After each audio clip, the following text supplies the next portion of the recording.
നമ്മൾ എൻ്റെ hair washing റൂട്ടീനാണ് കാണാൻ പോണത്. അതിൻ്റെ കൂടെ തന്നെ എങ്ങനെയാണ് കറക്റ്റായിട്ട് ഷാംപൂ അപ്ലൈ ചെയ്യേണ്ടതെന്നുള്ളതും കൂടിയിട്ടാണ് കേട്ടോ ഇന്നത്തെ വീഡിയോയിൽ കാണിക്കാൻ പോണത്. നിങ്ങൾക്ക് യൂസ്ഫുൾ ആയിരിക്കും എന്ന് വിചാരിക്കണോ. പിന്നെ ഞാൻ hair oiling routine already upload ചെയ്തിട്ടുണ്ട് കേട്ടോ. നിങ്ങൾ കണ്ടിട്ടില്ലാത്തവർ കണ്ടു നോക്കണം. ഞാൻ കമൻറ്റ് സെക്ഷനിൽ പിൻ ചെയ്ത് വെച്ചേക്കാം. നിങ്ങൾക്ക് എന്തായാലും യൂസ്ഫുൾ ആയിരിക്കും. So let's get started. അപ്പോൾ ഹെയർ ഷാംപൂ ചെയ്യാനായിട്ട് നമ്മൾ ആദ്യം തന്നെ എന്താ മുടി നനയ്ക്കുക. മുടി നനയ്ക്കുമ്പോൾ വളരെ ഇമ്പോർട്ടൻ്റ് ആണ് നിങ്ങളുടെ വെള്ളം. നിങ്ങൾ ഹാർഡ് വാട്ടർ ആണെന്നുണ്ടെങ്കിൽ എത്ര ഹെയർ കെയർ ചെയ്തിട്ടുണ്ടെങ്കിലും ഒരു പ്രയോജനമില്ല. നമ്മളുടെ ക്യൂട്ടിക്കിൾസ് ഓപ്പൺ ഉണ്ടാവും, മുടി ഭയങ്കരമായിട്ട് ഡാമേജ്ഡ് ആവും. അപ്പോൾ അതുകൊണ്ട് ഹാർഡ് വാട്ടർ ആണോ എന്നുള്ളത് ചെക്ക് ചെയ്യുക. ഇനി അടുത്തത്തെ സ്റ്റെപ്പ് എന്ന് പറഞ്ഞു കഴിഞ്ഞിട്ടുണ്ടെങ്കിൽ നിങ്ങൾ സ്കാൽപ്പ് എക്സ്ഫോലിയേറ്റ് ചെയ്യുക, സ്കാൽപ്പ് കെയർ ചെയ്യുക. നമ്മളുടെ മുടിക്ക് ഏറ്റവും വേണ്ടതാണ് സ്കാൽപ്പ് കെയർ. അപ്പോൾ പ്രത്യേകിച്ച് നമ്മൾ ഇടുന്ന ഷാംപൂ, കണ്ടീഷണർ, പിന്നെ ഇപ്പോഴത്തെ എൻവയൺമെൻറ്റ് ഒക്കെ നമ്മളുടെ പോഴ്സ് ബിൽഡപ്പ് ഉണ്ടാക്കാനായിട്ട് കാരണം. അപ്പോൾ അതുകൊണ്ട് നന്നായിട്ട് സ്കാൽപ്പ് എക്സ്ഫോലിയേറ്റ് ചെയ്ത് കൊടുക്കുക. ഇതേപോലത്തെ നമുക്ക് കടയിൽ നിന്ന് മേടിക്കുന്ന എക്സ്ഫോലിയേറ്റർ യൂസ് ചെയ്യാം, അതല്ലെങ്കിൽ ഇതേപോലത്തെ ആസിഡ്സ് യൂസ് ചെയ്യാം. ഇതൊന്നും അല്ലെങ്കിൽ നമുക്ക് കുറച്ച് കോഫി പൗഡറും എണ്ണയും കൂടി മിക്സ് ചെയ്തിട്ട് തല നല്ലോണം മസാജ് ചെയ്ത് കൊടുത്തിരുന്നാലും മതി. ഫുൾ നന്നായിട്ട് ഇങ്ങനെ സ്ക്രബ് ചെയ്യാം. അപ്പോൾ നമുക്ക് ആ ഒരു ബിൽഡപ്പൊക്കെ ഉണ്ട്, ഡെഡ് സ്കിന്നൊക്കെ ഉണ്ടെങ്കിൽ അതൊക്കെ ഒന്ന് റിമൂവ് ആവാനായിട്ട് ഹെൽപ്പ് ചെയ്യും. പിന്നെ ഇതിപ്പോൾ ഞാൻ ഇങ്ങനെ കണ്ടപ്പോഴാണ് കേട്ടോ എനിക്ക് മനസ്സിലായി എൻ്റെ മുടിയുടെ ബാക്ക് സൈഡിൽ പോറോസിറ്റി ഡിഫറെൻ്റ് ആണെന്ന്. കണ്ടോ, വെള്ളം കയറാനായിട്ട് പാടില്ലേ? ബാക്കിയുള്ള ഹെയറിനെക്കാട്ടിലും ബാക്ക് സൈഡിലെ ഹെയർ ഇച്ചിരി കൂടി വെള്ളം റിപ്പൽ ചെയ്യണമെന്ന് ഇപ്പം ഞാൻ ഈ വീഡിയോയിലാണ് ഇതൊക്കെ മനസ്സിലാക്കിയത്. ഇനി നമുക്കല്ലാതെ കാണാൻ പറ്റത്തില്ലല്ലോ. ഇനി നമ്മൾ യൂസ് ചെയ്യുന്ന ഷാംപൂ, നമ്മൾ ഷാംപൂസ് 3 കാറ്റഗറി ആയിട്ട് നമുക്ക് ഡിവൈഡ് ചെയ്യാം കേട്ടോ. ക്ലാരിഫയിങ് ഷാംപൂ, മോയ്സ്ചറൈസിങ്, പിന്നെ ക്ലാരിഫയിങ് പ്ലസ് മോയ്സ്ചറൈസിങ് ഷാംപൂ. ഇത് നിങ്ങളുടെ ഓരോരോ ഹെയർ ടൈപ്പിനനുസരിച്ചിട്ട് വേണം നിങ്ങൾ യൂസ് ചെയ്യാൻ വേണ്ടിയിട്ട്. ഞാൻ ഇങ്ങനത്തെ ഷാംപൂവിനെ കുറിച്ചിട്ടൊരു സെപ്പറേറ്റ് വീഡിയോ ചെയ്യണമെന്ന് വിചാരിക്കുന്നുണ്ട്. അപ്പോൾ നിങ്ങൾക്ക് ഒന്നുകൂടി മനസ്സിലാവും. ഈ വീഡിയോയിൽ പറഞ്ഞു കഴിഞ്ഞാൽ അത് ഭയങ്കര വലിയ വീഡിയോ ആയിപ്പോൾ. പിന്നെ നിങ്ങൾ ഷാംപൂ അപ്ലൈ ചെയ്യുന്ന രീതി അതും ഭയങ്കര ഡിഫറെൻ്റ് ആയിട്ട് ഓരോ ഹെയർ ടൈപ്പിനും. ഇത് ജസ്റ്റ് ഒന്ന് സ്റ്റോപ്പ് ചെയ്തിട്ട് ഇത് വായിച്ച് നോക്കാം കേട്ടോ.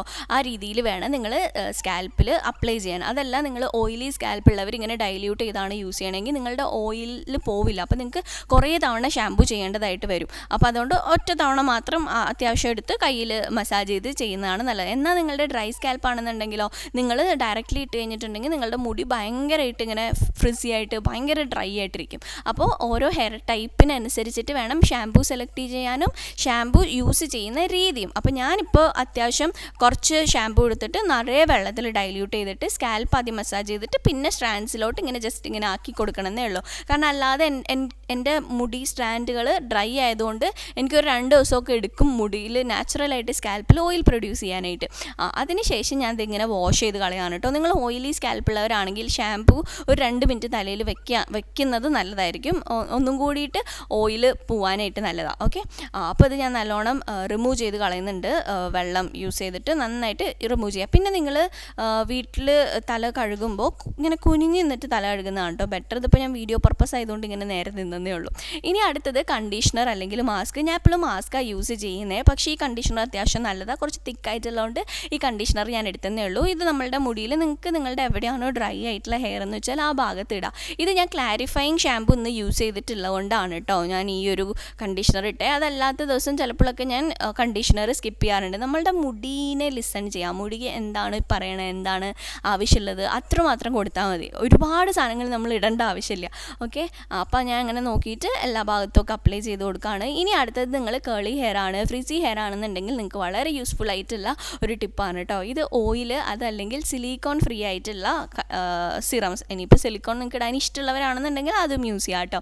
സിലിക്കോൺസ് ഇടുമ്പോൾ കുറച്ചും കൂടി ഭംഗിയുണ്ടാവും കൂടി കാണാനായിട്ട്. അപ്പോൾ അത് ഞാൻ ഈ ഇട്ടിരിക്കണ കണ്ടീഷണർ കഴുകി കളയാണ്ട് കണ്ടീഷണറിൻ്റെ കൂടെ തന്നെ ഇടാം. വേണമെച്ചാൽ നിങ്ങൾക്ക് കണ്ടീഷണർ കയ്യിലെടുത്തിട്ട് ഇതും കൂടെ മിക്സ് ചെയ്യാം. പക്ഷേ ഞാൻ ഇങ്ങനെ ചെയ്യുമ്പോഴാണ് എനിക്ക് ഇത്തിരി എളുപ്പമായിട്ട് തോന്നണേ. അപ്പോൾ അതുകൊണ്ട് ഞാൻ അങ്ങനെ ഓരോ ഭാഗത്തായിട്ട് എവിടേക്ക് കണ്ടീഷണർ ഇട്ട് കൊടുത്ത് അവിടെ എല്ലാം ഇങ്ങനെ അപ്ലൈ ചെയ്യാം. ഇത് ചെയ്ത് കഴിയുമ്പോഴേക്കും നമ്മളുടെ മുടിയിലോട്ട് ആ ഒരു ഹൈഡ്രേഷൻ അങ്ങോട്ട് ലോക്ക് ആവും. ഭയങ്കരമായിട്ട് യൂസ്ഫുൾ ആണ് കേട്ടോ. ഇത് നിങ്ങൾ ഒരു തവണയെങ്കിലും ട്രൈ ചെയ്ത് നോക്കുക. നിങ്ങൾ ഓയിലി ഹെയർ ഉള്ളവർ ട്രൈ ചെയ്യേണ്ട, നിങ്ങൾക്ക് ഗ്രീസി ആയിട്ട് ഫീൽ ചെയ്യും. അതല്ലാത്തവർക്ക് ഇത് സൂപ്പറാണ്. നിങ്ങൾ ഫ്രിസി ഡാമേജ്ഡ് ആയിട്ടുള്ള ഹെയർ ആണ്, കളേർഡ് ഹെയർ ഒക്കെ ആണെന്നുണ്ടെങ്കിൽ ഈ ഒരു ഇങ്ങനെ ചെയ്യുകയാണെന്നുണ്ടെങ്കിൽ ഭയങ്കര യൂസ്ഫുൾ. അപ്പോൾ ആ ടൈമിൽ നിങ്ങൾ ദേഹം കഴുകുക. ഈ ഒരു സാധനം ഉണ്ടല്ലോ ഒരു 10-15 മിനിറ്റ് വയ്ക്കുന്നത് നല്ലതാണ് കേട്ടോ. പക്ഷേ എനിക്ക് അത്ര വയ്ക്കാനുള്ള സമയം കിട്ടിയില്ല. പിന്നെ ഇതെന്ന് പറഞ്ഞു കഴിഞ്ഞാൽ നിങ്ങളുടെ വീട്ടിൽ ഹാർഡ് വാട്ടർ ആണെന്നുണ്ടെങ്കിൽ, അതുപോലെ നിങ്ങൾക്ക് ഫ്രിസിനെസ് കൂടുതലുള്ളവരാണെന്നുണ്ടെങ്കിൽ ഈ സ്റ്റെപ്പ് ഭയങ്കര യൂസ്ഫുൾ ആയിരിക്കും. നല്ലതായിരിക്കും. ഇത് ആപ്പിൾ സൈഡർ വിനെഗർ, ഇത് ആഴ്ചയിൽ ഒരു 2 തവണയോ അല്ലെങ്കിൽ 2 ആഴ്ച കൂടുമ്പോൾ 2 തവണയോ അങ്ങനെയൊക്കെ ചെയ്താൽ മതി കേട്ടോ. എന്തോരാണോ ഈ ഒരു ആപ്പിൾ സൈഡർ വിനെഗർ എടുക്കുന്നത് അതിൻ്റെ ഒരു 5 ഇരട്ടിയെങ്കിലും വെള്ളം എടുക്കാം. എന്നിട്ട് നല്ലോണം മിക്സ് ചെയ്യുക. മിക്സ് ചെയ്തതിന് ശേഷം നിങ്ങളുടെ മുടി എവിടേക്കാണോ പഫി ആയിട്ടിരിക്കണേ ആ ഭാഗങ്ങളിലൊക്കെ അപ്ലൈ ചെയ്ത് കൊടുക്കുക. ഞാൻ നോർമലി എങ്ങനെ വെച്ചാൽ ഇങ്ങനെ കപ്പിൽ വെള്ളം എടുത്തിട്ട് മുടി കപ്പിലോട്ട് ഇങ്ങനെ മുക്കും, പിന്നെ ബാക്കിലോട്ട് ഇട്ടിട്ട് ഫുൾ നമ്മളുടെ മുടി കാണുന്ന ഭാഗമില്ലേ ആ ഭാഗത്തേക്ക് നല്ലോണം ഇങ്ങനെ അപ്ലൈ ചെയ്യുക. ബേസിക്കലി എവിടേക്കാണ് ഇങ്ങനെ പഫി ആയിട്ടിരിക്കണേ, ഇങ്ങനെ പൊന്തിയിരിക്കണേ, ഇങ്ങനെ ഡ്രൈ ആയിട്ട് ഫ്രിസി ആയിട്ടിരിക്കണേ വെച്ചാൽ ആ ഭാഗങ്ങളിലൊക്കെ ആയിട്ട് അപ്ലൈ ഇങ്ങനെ ഒഴിച്ചു കൊടുക്കുക. പിന്നെ ഇത് കൂടുതൽ യൂസ് ചെയ്യരുത് കേട്ടോ. ഇത് എല്ലാ ദിവസവും ഒന്നും യൂസ് ചെയ്യരുത്, അത് നമ്മളുടെ മുടിക്ക് ദോഷം. എന്ത് കൂടുതലായി കഴിഞ്ഞിട്ടുണ്ടെങ്കിൽ പ്രശ്നം. അപ്പോൾ അതുകൊണ്ട് ആവശ്യമുള്ളത്ര മാത്രം യൂസ് ചെയ്താൽ മതി. പിന്നെ ഇതിട്ടതിന് ശേഷം നിങ്ങൾ വാഷ് ചെയ്ത് കളയരുത്. ഇതിനൊരു ഇച്ചിരി മണം ഉണ്ടാകും, പക്ഷേ ഒരു 2 മണിക്കൂർ ഒക്കെ കഴിയുമ്പോഴേക്കും ആ മണം അങ്ങ് പൊയ്ക്കോളൂ കേട്ടോ. എന്നിട്ട് ഇങ്ങനെ ജെന്റ്ലി ഇങ്ങനെ സ്ക്വീസ് ചെയ്തിട്ട് എക്സസ് ആയിട്ടുള്ള വെള്ളം കളയുക. എന്നിട്ടൊരു മൈക്രോ ഫൈബർ ടവൽ, അതല്ലെങ്കിൽ നിങ്ങളുടെ വീട്ടിലുള്ള ടീഷർട്ട് എടുക്കാം. ടീഷർട്ട് എടുത്തിട്ട് ഇങ്ങനെ മുടി നല്ലോണം ഇങ്ങനെ ചുറ്റി കെട്ടി വെക്കുക. എന്നിട്ട് ഇത് ഞാനൊരു 15 മിനിറ്റോളം ഇങ്ങനെ ചുറ്റി കെട്ടി വെക്കും കേട്ടോ. എന്താ വെച്ചാൽ നമ്മളുടെ കേരളത്തിൽ ക്ലൈമറ്റ് ഭയങ്കര ഹ്യൂമിഡ് ക്ലൈമറ്റ് ആയതുകൊണ്ട് ഞാനിത് അഴിച്ചിട്ട് അതായത് എയർ ഡ്രൈ ചെയ്യാനായിട്ട് ഇട്ട് കഴിഞ്ഞിട്ടുണ്ടെങ്കിൽ അറ്റ്മോസ്ഫിയറിൽ ഉള്ള ഈ ഒരു മോയ്സ്ചർ എൻ്റെ മുടി വലിച്ചെടുക്കും. അപ്പോൾ എൻ്റെ മുടി ഒന്നും കൂടി പഫി ആവും, ഒന്നും കൂടി ഫ്രിസി ആയിട്ടിരിക്കും. അപ്പോൾ അതുകൊണ്ട് ഞാൻ ഒരു 10-15 മിനിറ്റ് ഇങ്ങനെ മുടിയിൽ വയ്ക്കും. വച്ചിട്ട് എടുക്കുമ്പോഴേക്കും അത്യാവശ്യം ഒന്ന് ഉണങ്ങിയിട്ടുണ്ടാവും. ഇപ്പോൾ ഒരു 60 to 70% ഡ്രൈ ഉണങ്ങിയിട്ടുള്ള മുടിയാണ് കേട്ടോ. കണ്ടോ, നല്ല രസമായിട്ടിരിപ്പില്ലേ? ഇതെൻ്റെ നാച്ചുറൽ ആയിട്ടുള്ള ഹെയറിൻ്റെ കേൾസ് ഇങ്ങനെയാണ് കേട്ടോ. ഒരു 2B 2C കേൾസാണ്, നല്ല രസമായിട്ട് വരും. പക്ഷേ ഇത് ഉണങ്ങും തോറും കേൾസ് പോകുമേ. ഇങ്ങനെ ഇരിക്കുമ്പോഴാണ് ഇതുള്ളൂ.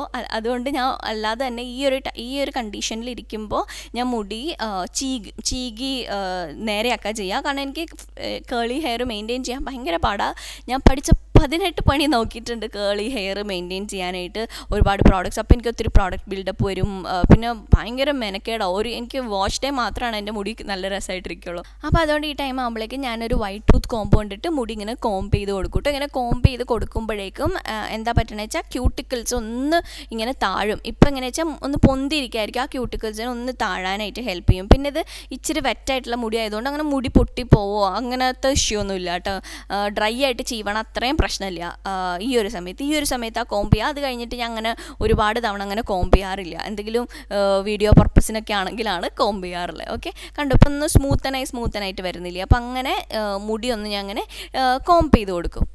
ഇനി ഈ കുളിക്കണ ദിവസമാണ് കേട്ടോ ഞാൻ എൻ്റെ ഹെയറിൽ ഹീറ്റ്ലെസ് കേൾ ചെയ്യും. എന്ന് വെച്ചാൽ കഴിഞ്ഞാൽ നമ്മൾ മുടി ഇങ്ങനെ സോക്സ് വെച്ചിട്ടും അതുപോലെ റോഡ് വെച്ചിട്ടൊക്കെ ചെയ്യില്ല, അതേപോലത്തെ സാധനം വെച്ച് ചെയ്യും.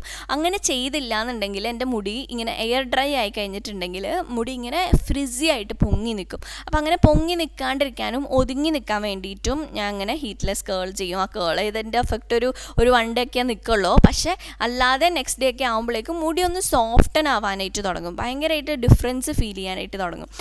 പിന്നെ ഞാൻ ഈ ഒരു ബുഷ് വെച്ചിട്ടാണ് കേട്ടോ ചെയ്യണത്. ഇതിപ്പോൾ എനിക്ക് അടുത്ത് വരെ പോകണമായിരുന്നു, അപ്പോൾ ഇങ്ങനെ ഈ റോഡൊക്കെ വെച്ചിട്ട് പോകാനായിട്ട് പാടല്ലേ. അപ്പോൾ അതുകൊണ്ട് അങ്ങനെയുള്ളപ്പോൾ ഞാൻ ഈ ബുഷ് ഇതിൽ ചെയ്യും. ഇതിന് നിങ്ങൾക്ക് നല്ല വലിയ ബുഷ് വേണം കേട്ടോ. അപ്പോൾ ഇങ്ങനെ എലാസ്റ്റിക് ഉള്ളതൊന്നും യൂസ് ചെയ്യാത്തതാണ് നല്ലത്. ഇതിപ്പോൾ എനിക്ക് ചെയ്ത് പരിചയമുള്ളതുകൊണ്ട് ഞാൻ അങ്ങനെ ജസ്റ്റ് കാണിക്കണമെന്നേ ഉള്ളൂ.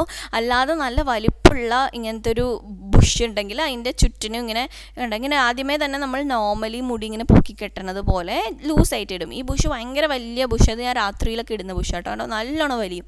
അതിനകത്തോട്ട് ഇങ്ങനെ ആ ഓരോ ഹെയർ ഇങ്ങനെ എടുക്കുക, എന്നിട്ട് ഇങ്ങനെ ചുറ്റി ഈ ഒരു ആ സ്ക്രഞ്ചിയുടെ ചുറ്റിന് ഞാൻ ഇങ്ങനെ ചുറ്റി വയ്ക്കും. അപ്പോഴേക്കും അവിടെ ഇങ്ങനെ ഇച്ചിരി ഒന്ന് വലിയല്ലോ. അപ്പം അങ്ങനെ വലിയുമ്പോഴേക്കും ആ ക്യൂട്ടിക്കൽസ് ഒന്ന് സ്ട്രെയിറ്റൻ ആവും, ആ ഒരു കേൾസ് ഒന്ന് സ്ട്രെയിറ്റൻ ആവും. മറ്റേതല്ലെങ്കിൽ എൻ്റെ ഈ തുമ്പിൽ കാണുന്ന മുടിയിൽ ഇതേപോലെ എൻ്റെ ഫുൾ സ്ട്രാൻഡ്സ് അതേപോലെ ഇരിക്കും. അപ്പോൾ അങ്ങനെ ഇരിക്കാതിരിക്കാൻ വേണ്ടിയിട്ടാണ് ഞാൻ ഇങ്ങനെ ചുറ്റി വെക്കുക. അപ്പോൾ ഈ തുമ്പും നല്ല ഭംഗിയായിട്ട് രസമായിട്ട് ഇങ്ങനെ വരും. ഞാൻ ലാസ്റ്റ് കാണിച്ചു തരാം കേട്ടോ എങ്ങനെയാണ് വരണേന്നുള്ളത്. നല്ല ഭംഗിയായിട്ട് വരും. ഇത് കുറച്ചധികം ഒരു 4 hours ഒക്കെ വയ്ക്കുകയാണെന്നുണ്ടെങ്കിൽ നല്ല ഭംഗിയിൽ വരും കേട്ടോ. അതിപ്പോൾ ഞാൻ ഫുള്ള് ഇതേ വെച്ച് ഇങ്ങനെ ലോക്കാക്കി സെറ്റാക്കി വെച്ചിട്ടുണ്ട്. ഇതിനി ഞാൻ ഒരു 2 മണിക്കൂർ വച്ചതിന് ശേഷമുള്ളത് കാണിച്ചു തരാം. ഞാൻ സാധാരണ അങ്ങനെ വെച്ചുകൊണ്ടിരിക്കും അന്ന് ഷൂട്ടൊന്നും ഇല്ലയെന്നുണ്ടെങ്കിൽ. അപ്പോൾ 2 മണിക്കൂർ കഴിഞ്ഞിട്ട് ഞാനിതിങ്ങനെ അഴിച്ചെടുക്കും. ഇത് അഴിച്ചെടുക്കുമ്പോൾ നിങ്ങൾ ഭയങ്കര സൂക്ഷിച്ച് അഴിക്കണം കേട്ടോ. അതല്ലാന്നുണ്ടെങ്കിൽ കെട്ട് പിണഞ്ഞില്ലേ മുടി പൊട്ടിപ്പോകാനുള്ളൊക്കെ സാധ്യതയുണ്ട്. അഴിച്ച് കഴിഞ്ഞിട്ട് ഉള്ളത് ഇതിങ്ങനെയാണ് കേട്ടോ മുടി ഇരിക്കണേ. കണ്ടോ, ഒന്നും ചെയ്യാത്ത ഹെയർ ഇതിങ്ങനെയാണ് ഉണങ്ങുക. ഇത് അല്ലാതെ ചെയ്തിട്ട് ഉണങ്ങിയിട്ടുള്ളത്. ആ ഒരു മോയ്സ്ചർ റീറ്റെയിൻ ചെയ്യാൻ പറ്റും. അത് നമ്മൾ ഓരോരുത്തരുടെ മുടിയുടെ ആവശ്യത്തിനനുസരിച്ച് ചെയ്യണം കേട്ടോ. എൻ്റെ മുടിയുടെ പ്രശ്നം മോയ്സ്ചർ നിൽക്കില്ല എന്നുള്ളതായിരുന്നു. അപ്പോൾ അതിനനുസരിച്ചിട്ടുള്ള ട്രീറ്റ്മെൻറ്റാണ് ഞാൻ ചെയ്തത്. അപ്പോൾ ഇന്നത്തെ വീഡിയോ ഇഷ്ടമായിട്ടുണ്ടെന്ന് വിചാരിക്കുന്നു. ഇഷ്ടപ്പെട്ടിട്ടുണ്ടെങ്കിൽ ലൈക്ക്, ഷെയർ ആൻഡ് സബ്സ്ക്രൈബ്. ഇനി എന്തെങ്കിലും സംശയം ഉണ്ടെന്നുണ്ടെങ്കിൽ താഴെ കമൻറ്റ് സെക്ഷനിൽ ചോദിക്കാനായിട്ട് മറക്കരുത് കേട്ടോ. Okay, by.